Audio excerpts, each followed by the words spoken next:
Hello and welcome to the World Wanderers podcast, your source for travel stories, travel destinations, and travel philosophy. I'm Amanda. I'm Ryan. And we're your hosts. This episode of the podcast is brought to you by AutoSlash.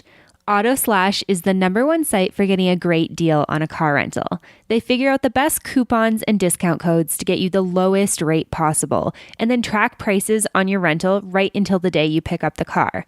If they find a lower rate, they email you so you can lock in the savings.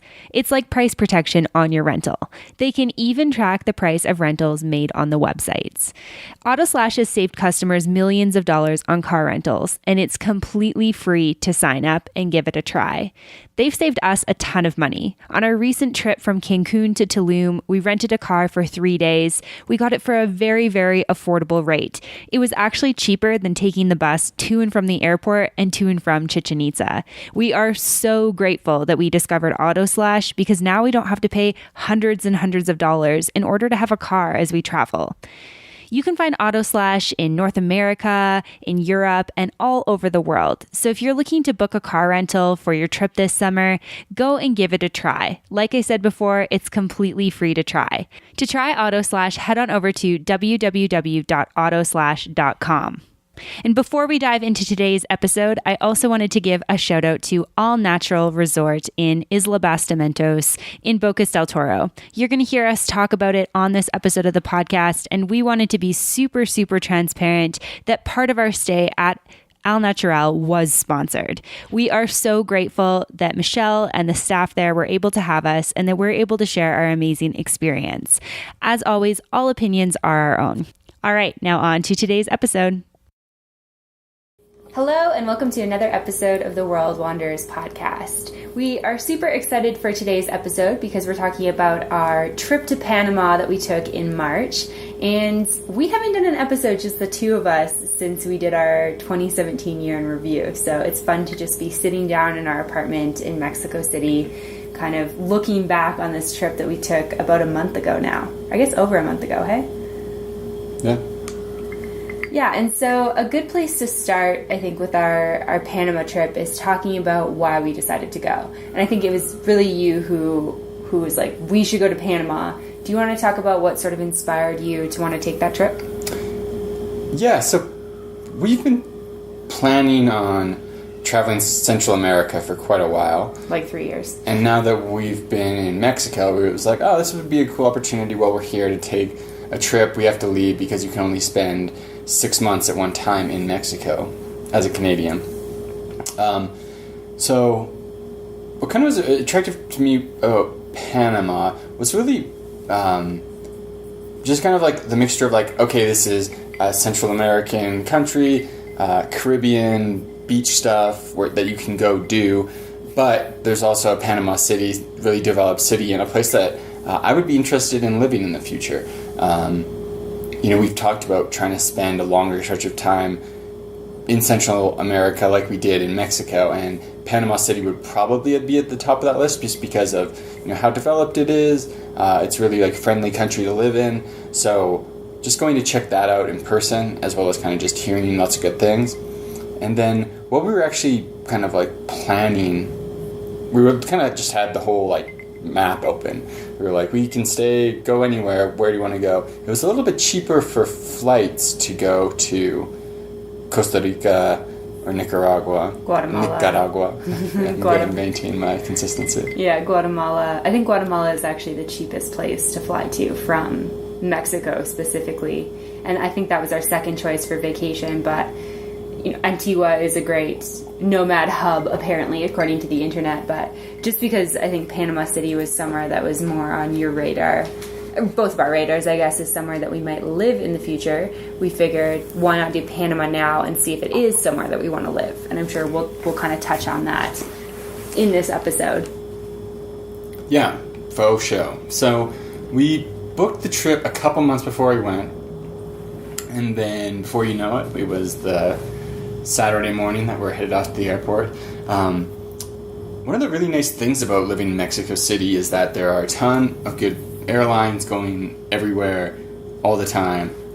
quite affordably. So our flights to Panama were a little bit expensive, kind of expensive as well relative to like how close you imagine it being in your head. Mm-hmm. But Panama is actually quite a ways away from Mexico City, and you have to travel a decent amount of distance east to get there. It's kind of funny when you like think of Central America. At least in my head, I kind of picture it going like down, but by the time you get to Panama, it's going like practically straight east-west. I mean, that's how I picture like just the Americas in general. I think like, oh, we should get like a straight shot all the way down through Central America. But I mean, when you get into Brazil, which is on the eastern side of South America, you're quite a bit further east than you are even if you're on Eastern Standard Time in the U.S. Mm-hmm. So we, flew to Panama City from Mexico City. I think it was about 3 hours.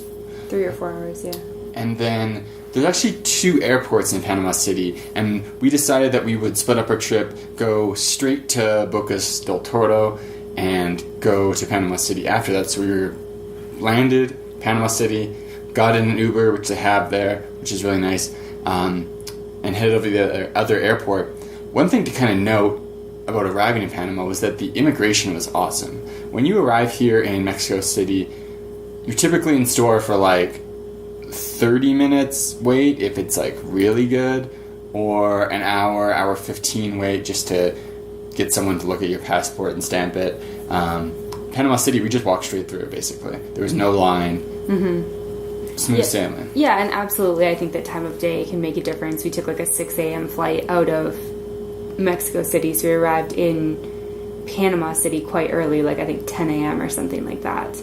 But yeah, definitely really, really chill immigration, which was nice. Yeah, and then drive over to the other airport, and just like immediately you get the, kind of sense for the development of Panama City as soon as you hop into a car. The airport is outside of the city, but as soon as you start driving on the highway, you can see in the distance really, really big skyscrapers.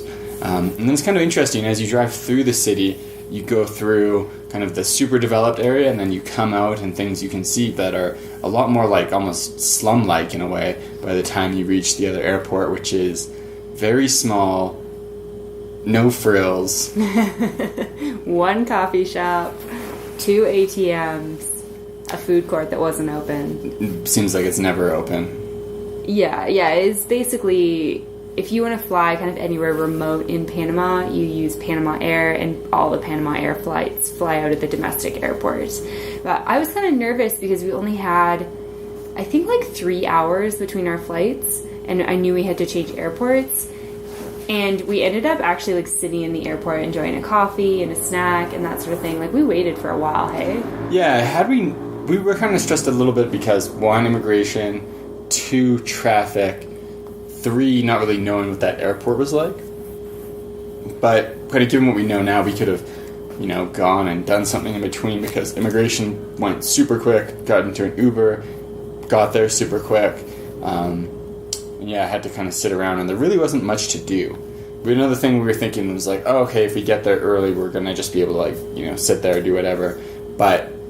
Which is what we did, but there are not really many good places to sit. Yeah, one thing to note, that this is something we didn't do, obviously, but apparently there's a really nice mall that's super, super close by. So, if you end up in that same situation as us, you can get to the mall, which I think is in walking distance of the domestic airport. So I think if we could go back in time, that's definitely something I would do. But it just feels like once you're there and you checked in and that sort of thing, it's like, we're not going to go to the mall at that point. We're just going to kind of hang out at the coffee shop for the time that we did have. And so we were taking the Panama Air flight to Bocas del Toro, which is a really, really popular backpacker hub, and also kind of on the luxury travel side of things as well, for people. So that was where we spent our first 4 or 5 days in Panama. Do you want to talk a little bit about why we decided to go to Bocas del Toro? Because there's a lot of different places you can choose to go to in Panama. Yeah, so Bocas del Toro is probably the most popular tourist destination in Panama. Yeah, I think that's... I mean, if you're looking at like numbers, it's obviously Panama City. But in terms of like things you hear, especially from younger people, And it's kind of known a little bit more for like the party scene, actually, which isn't really our speed anymore.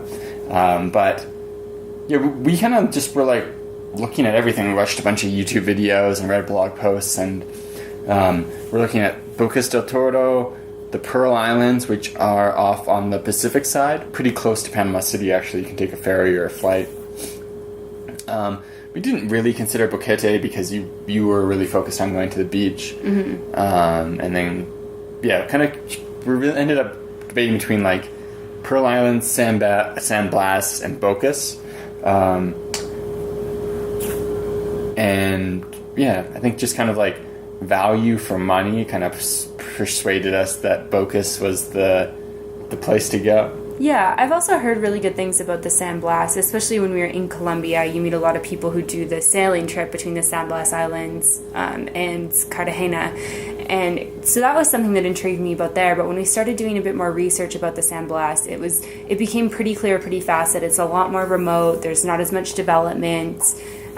There's not as much like facilities and that sort of thing in the places you stay. And when we dove into our research on Bocas del Toro, there's a couple different islands there. You can get away from Bocas town where a lot of the party scene is.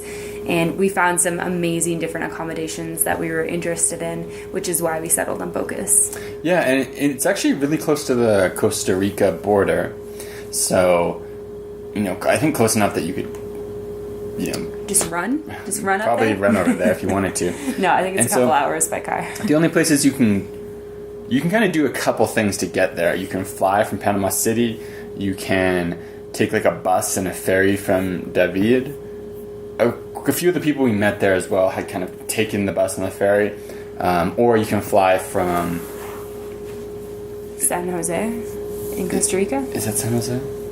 It's the big city, yeah. It's not the one that's closest. You could take a bus from Puerto Viejo, which is the closest Costa Rican city, but I think the Air Panama also flies from San Jose. No, it's Natural Air, or Air Natural.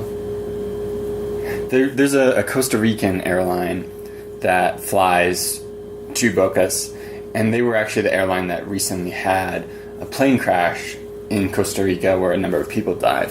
And so we actually did consider going to Costa Rica and then flying to Bocas from there, but ended up going the Panama City route. But yeah, so arrive in Bocas, very small airport, and we were actually really lucky to find a really cool place to stay that was a little bit more secluded, a little bit further away from Bocas town. So we met up with the host from there, immediately jumped in a boat and headed off for about 35 minutes out of Bocas town to a more remote section of the island, which is called Isla Bastimentos. Isla Bastimentos. And it's where, so the place we stayed is called Al Natural, and it is not a nudist facility, as some people have asked us since then. It is a really, really beautiful eco resort located in a very remote area on Isla Bastimentos, very close to the national park that's there, and just absolutely amazing. We were just in the boat for a while, and all of a sudden we just pulled up to this strip of beach and got out and met the host at the place, whose name is Juan from España, and he took us to our accommodation, and it was really, really awesome. It was somewhere totally different from where we usually stay or from places that we've stayed in the past. It was a really big sort of like hut. Is that how you describe it? Yeah, like a bungalow. A bungalow. So it's raised up, obviously, because the beach is literally like 5 feet from it. We had this gorgeous big deck with a pool chair, or I guess a beach chair, and a hammock. And then it was just really open air. So the only thing that was actually covered was, obviously, there's a roof, but then we had a mosquito net for our bed. And there was also like a lounge bed and a big bathroom. And so we had this gigantic space all to ourselves. And soon after we arrived, there was coffee and tea time, so there's snack time in the afternoons at Al Natural. And we went there and we were kind of like checking out the main area and looking at some of the things you could do. They run a bunch of different really awesome tours, like snorkeling, beach excursions. What else is there? Zip lining. You can go to Red Frog Beach and zip line. all this sort of stuff, and we were kind of looking at what we wanted to do, and it's kind of funny because we just ended up not doing anything but relaxing the whole time, and it's because we had this amazing space where we could just chill all day, which is, I think, what we really needed after a lot of months of working a lot, which is, I think, not how people imagine our lives, but newsflash, we work a lot. Yeah, we were just really using it to unwind, and it was like the perfect place to do that because it ended up that just like maybe a few hundred meters before the boat parked at Al Natural, their cell signal ended dropping. Like, there's no data. And then there was no Wi-Fi. So for the days we were there, we walked around a bit, we hung out, went swimming in the ocean, and just read, lounged, napped, relaxed, ate really amazing food. And just, yeah, beautiful experience. Really, like, almost surreal in a way when you just, like, look out. You've got this, like, cool wooden bungalow, pristine turquoise ocean with, like, a hammock and some trees. Yeah. Pretty awesome. Yeah, absolutely. And so basically how things work at Al Natural is you can, of course, do your own thing for food, but it's very remote. So they have a chef on hand there who cooks amazing meals. And so we had, I guess, an all-inclusive package, you could say. So we went for dinner the first night and got to meet the owner, Michel. He's from Belgium, and he's been in Panama for about 20 years now, and he started Al Natural years and years ago, before there was much tourism in Bocas del Toro, and he was just, telling us all about it over margaritas. And then we sat down at this long wooden table, and we were served a 3-course meal, which was absolutely spectacular. What did we have on the first night? Was it lobster or crab? I don't remember. I think it was some sort of lobster thing. Some sort of lobster thing, okay. It was either lobster or crab. I'm not sure which one. I'm not really well versed in the lobster crab families of foods, but it was delicious. And it was really cool being able to meet the other people who were staying at the resort as well. And it was different than what I imagined. I guess I kind of thought it would be like a restaurant where everything was served instead of family style. And I actually really loved the family style because it gave us the opportunity to socialize when we had really been doing like nothing each day. It was like, oh, we get to go like see our friends here. And it'd be like, what'd you do this afternoon? Napped, read, slept. This is kind of the perfect end to the day. We drank wine. There's a family of monkeys that came and visited that I think look like Ewoks. They were super, super cute. And then, yeah, just went back to our bungalow, and we weren't sure how we were going to sleep because there's a lot of noise from the jungle and there's a lot of noise from the ocean. And then we kind of thought that because the sun would come up and shine in that we wouldn't sleep that much. But you and I slept a ton in those couple of days. Yeah, definitely. And so if somebody was planning a trip to Bocas del Toro, what would you recommend that they do? So I think that because our experience was like a little bit different than normal, like I think a lot of it is staying near Bocas Town, partying, maybe like going to a dive school to do scuba diving, something like that, that our experience was like a little bit unique, and it's hard to recommend other things. But I think that it seems like a type of area where there's stuff that you can figure out for yourself that's going to kind of meet your needs. So there's places like the places we stayed on Bastimentos, on like kind of the more secluded side, where it's a bit more relaxing and chill. You can stay at Red Frog Beach is kind of like the popular beach area on Bastimentos. Or, that's kind of like maybe a middle ground where there's like stuff happening. There's a hostel over there. Or you can stay in Bocas Town if you're looking for more of that like backpacker party experience. But yeah, I think it's just kind of like whatever floats your boat. You can kind of find it there. Yeah, absolutely. And we'll put a link to Al Natural in the show notes. So if you guys want to check out where we stayed, and if you're planning a trip there, you absolutely can check that out. And so on our last day on Isla Bastimentos, we caught a boat back right after breakfast, and we had a couple of hours in Bocas Town before we caught our flight out. And normally a couple hours is not very much in a town, but Bocas Town is very, very small. It's only a couple of streets. And one of the things that kind of struck me as really interesting right off the get-go was how Caribbean it felt. It had, the smaller, more square buildings, really colorful, kind of that unique architecture that you see in a lot of different Caribbean countries. And people were also had kind of like a Caribbean accent in their Spanish, which was really, really interesting to experience. I'd never experienced anything like that before. But we kind of just walked around, got a feel for the town, took some photos, got some lunch, and that was about it. What were sort of your impressions of Bocas Town? Yeah, it reminded me a lot of like Southeast Asian like backpacker towns. Kind of just there's like bars, like people trying to sell you shit, get you like rent things. Also some really good restaurants. Yeah, it is. I mean, it's on the Caribbean, so it is Caribbean, and you get that that influence, and then it's interesting. I don't think I'd want to stay in the town though. Mm-hmm. Yeah. If I was going back there again. Yeah, absolutely. I would second that. I think that it's like interesting to check out, but I think that I'm really happy with the decision that we made to go to a more remote island, especially for what we were looking for with this trip. And so we caught our plane back to Panama City, and I'm not going to lie, I was pretty excited to have full amenities again.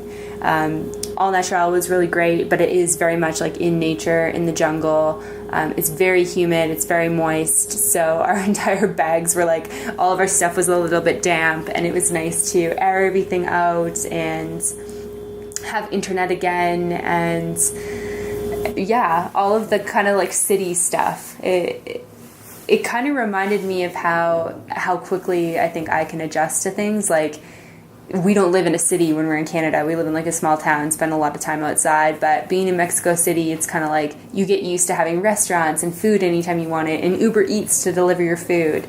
And so it was nice to be back in Panama City where we had all of those luxuries. Yeah, and then we were in Panama City for 4 more days.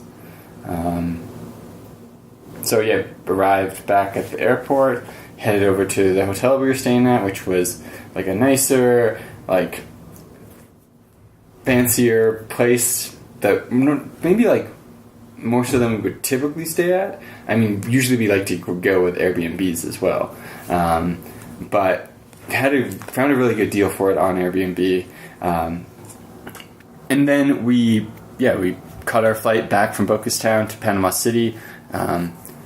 Went and got set up, and our first night there we didn't do much, just got dinner, and then saved it for the next day for exploring. And in Panama City there's kind of like a couple things that dominate the like to-do list for tourists. One is obviously the Panama Canal. That's like the most famous thing. If you don't know what that is, it's a canal that goes across Panama. It's like changed the game for boat trade in the world, because it allows ships to be able to cross through the middle of Central America as opposed to having to go all the way around South America. Yeah, and the other is Casco Viejo, which is the old town of Panama City. It's kind of almost, I don't know if you'd call it a bay, but across the bay, if you were to call it that, from what I guess you could call the new town of Panama City, where there are gigantic condo skyscrapers, hotels, office buildings, a really futuristic, modern city, the type of city you're not going to see anywhere else in Central America. Very few places in Latin America in general, even. So those are the kind of like the two biggest things. And on our second day there, we went over to check out Casco Viejo. Yeah, so we took an Uber over to Casco Viejo from where we were staying, right sort of downtown, and walked through the old town for a while. It was super, super hot, so we took a couple of breaks for air conditioning, for coffee. I think we actually went to a chocolate place, went for food and that sort of thing over there. But it really, really reminded me of Cartagena in Colombia, as well as, where else did I say it reminded me of? Kind of reminds me of the old city in Montreal a little bit, like cobblestone roads and really old, sort of those like, they're lower to the ground buildings, very colorful, lots of very beautiful doors. lots of tourist shops and that sort of thing. You can definitely buy any type of Panama hat you want there. I don't know. Is there more than one type of Panama hat, or is that a type of hat? I don't know. I don't know either. You can buy Panama hats, though.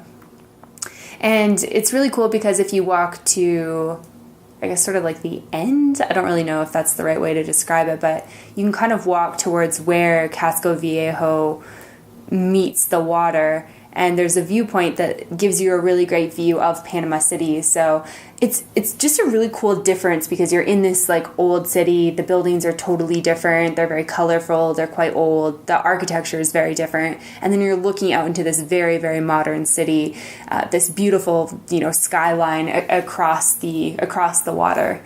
And if you kind of look at Panama City on a map, you'll kind of understand a little bit more of what we're describing. But that was definitely really cool. And then we actually walked on a boardwalk all the way back to where we were staying. So the boardwalk goes from Casco Viejo all along sort of like the ocean front to downtown. And it was really, really hot, but it was gorgeous. And one of the things that I was saying to Ryan was that it's one of the things that I miss in Mexico City. Mexico City is great, but you have all these really big streets you have to cross. So even if you're trying to do like a nice meditative walk, you end up stopping at a street where you're afraid that you might get killed by the gigantic red buses. And if anyone has been to Mexico City, you absolutely know what we're talking about. So it was nice to walk on this boardwalk, just very like chill, calm. How long did it take us? Like an hour? Yeah, about an hour. Yeah, so it's not even that far. I was thinking that if you're a runner, that's like a runner's dream is to have like a boardwalk that could take you from one side to the other of the city. Yeah, and then you stop about halfway. Between the two, there's the fish market, which we didn't eat at, but a couple people told us that it's like must do. You must go like eat some ceviche there. So that would make a good trip too if you wanted to stop for lunch there and then continue on. Explore Casco Viejo and then do dinner out there, watch the sunset or something like that would make for a really, really good afternoon.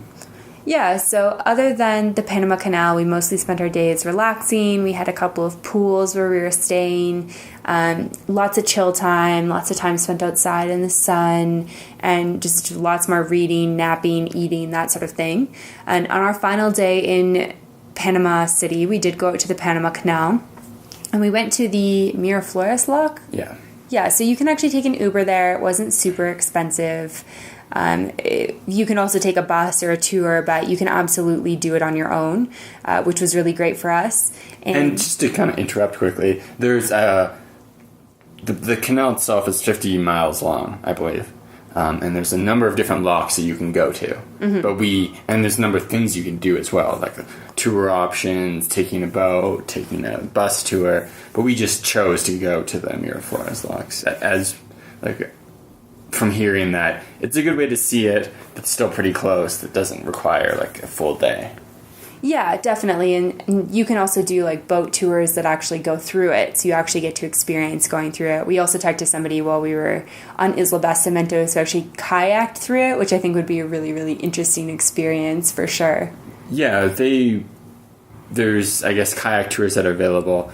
You don't kayak through a lock, of course, but you can kayak on parts of the canal. Oh, I totally thought they did a lock. Yeah, no, I don't think you could do that. That's too dangerous. That's fair. I was kind of wondering, actually. So we went there. It's really, really busy. So lots and lots of tourists, obviously, since it's the most popular thing to do in Panama City. But it's interesting. We went up to the viewpoint. We took a seat. We got to see 2 boats go through. When a boat goes through, it takes, at the Miraflores lock, it takes about 8 minutes for the water to drain. So it's like the boat's coming, it's very slow, it gets in there, and then it's actually 8 minutes before it goes through the first part of the lock that you actually get to see from there. So I made a time lapse of it, and it's kind of funny because I was just holding the phone for freaking forever, and then we were able to speed it up, so it was like 2 minutes long. So we'll share that as well on our Facebook page. It's cool. So you can see kind of close to you there the old canal, which has like 2 locks, so boats can go through at the same time, and you get some like pretty decent sized boats going through. But they built the canal, I believe it opened in 1940 something. I'm not too sure. Sometime in the, before gigantic boats were a thing. And so the problem they had was that modern day gigantic freight liners couldn't go through the Panama Canal. They have to drive, not sail, but whatever. It's like ship? Like, what's the word for that? Sail, but not sail, all the way around South America to go from, Europe to China or from the eastern seaboard to China. So they started a new canal construction project that would widen narrow parts of the canal and build bigger locks. And so in the far distance from the Miraflores locks, you can see where the new canal is, which opened a couple years ago. And while we were there as well, a super, super gigantic freight liner went through there, which was pretty cool to see. And it's interesting now with, your cell phone, you can look up and see what the boat is, where it's from. One of the boats we saw was sailing under like the flag of Liberia, and the one in the distance was like only a couple years old, gigantic, like 3 times the size of these giant boats that were coming through our side. So really cool, and I think it would be really interesting as well. I don't know off the top of my head if there are spots in different locks where you can get closer to the new canal, but the Miraflores one, it's stepped back from the new one, really close to the old one though. Mm-hmm. Yeah, definitely. It was really, really awesome afternoon though. Did we spend like a couple hours there? Maybe like an hour and a half. Yeah, you could definitely spend longer. I think there's some like kind of a museum with more history about it, but we were in an area at the viewpoint where somebody was giving us kind of all the information and able to watch the boats. And after you've seen a couple boats go through, it kind of loses its excitement, I guess you could say. But it was different than what I expected, but really, really interesting to experience. And I definitely understand why it's something that's really popular to do when you're in Panama, because I just think it's a really unique experience to have. If you're, somebody like us, you may not have ever experienced a lock, and it's interesting to watch the big boats go through, especially the one that Ryan was describing that was gigantic, because it's like, like a lot of my clothing or my products probably came on a boat like this and crossed through the Panama Canal. So that's really interesting to think about. Yeah, and then we went from the Miraflores locks to Amador Causeway, which it was built out to a couple islands. There's this long causeway, which is actually just a road now, that was built to kind of protect the entrance to the canal from, I guess, kind of waves, inclement weather, that type of thing. And that's similar to Casco Viejo out in the ocean, so you have a really good view back towards Panama City itself. And so we had basically perfect timing where we got there at like 4:30, went and had a good dinner, and then walked all the way back down the causeway to, I guess you would call it the mainland, before taking an Uber. But really cool as well, there's a couple parks, and as the sun sets, you get the really cool view of modern downtown Panama City. And just, walk along the ocean. It's kind of cool as well because we could see all of the boats that were passing through the lock when we were there a couple hours before had finally made their way out of the canal now. And we saw the one boat, which was a U.S. Navy boat, the one gigantic freighter, one of the tour boats. Mm-hmm. So that was really cool as well. Yeah, definitely. I really enjoyed that. And so that pretty much wraps up everything that we did while we were in Panama City. And so overall, what were your thoughts on Panama in general? Did it live up to your expectations? Is it somewhere that you want to go back to? How do you sort of feel about it? Yeah, I really liked it. It's definitely somewhere I could see basing ourselves for a few months in the future. It certainly is, especially in Panama City, it certainly is expensive. They're using the US dollar, and prices for things are kind of like, if you were coming from Canada or the U.S., you'd probably be like, okay, it's pretty affordable here. Coming from Mexico City, though, you're kind of like, wow, it's pretty expensive. So it is pretty expensive. Definitely cheaper if you're going to like maybe not Costa Rica, but like Nicaragua for sure, Honduras for sure. Guatemala, definitely. Yeah, so a little expensive, but really beautiful, really easy to get around, and certainly somewhere I could see basing myself for a few months in the future. Yeah, I think I would second that. It is very, very hot there, at least at the time of year that we were there. And I'm assuming that the temperatures stay pretty consistent since it's close to the equator. Is that right? Mm-hmm. Yeah, so it's a little hotter than I think is ideal for me, like higher, like 30 or so degrees Celsius, not Fahrenheit, obviously, because that would be really cold.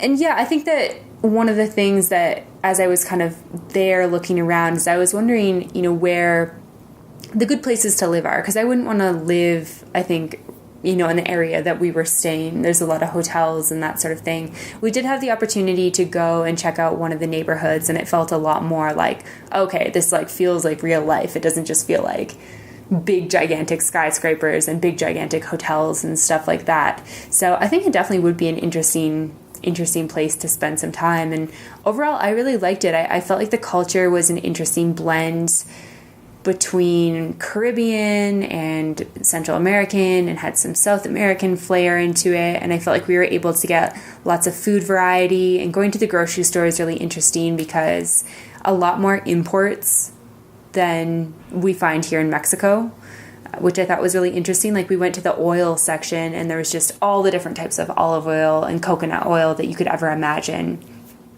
And so, yeah, that was definitely an interesting aspect about Panama, and something that I really liked.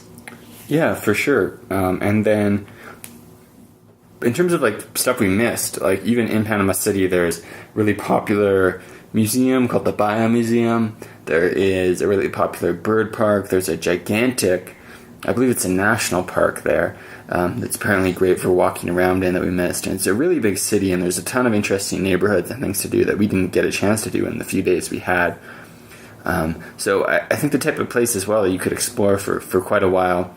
And then in Panama in general, we kind of said, okay, we've got 10 days, let's get specific. We've got Bocas del Toro, we've got Panama City, but kind of had to push off some of the other things.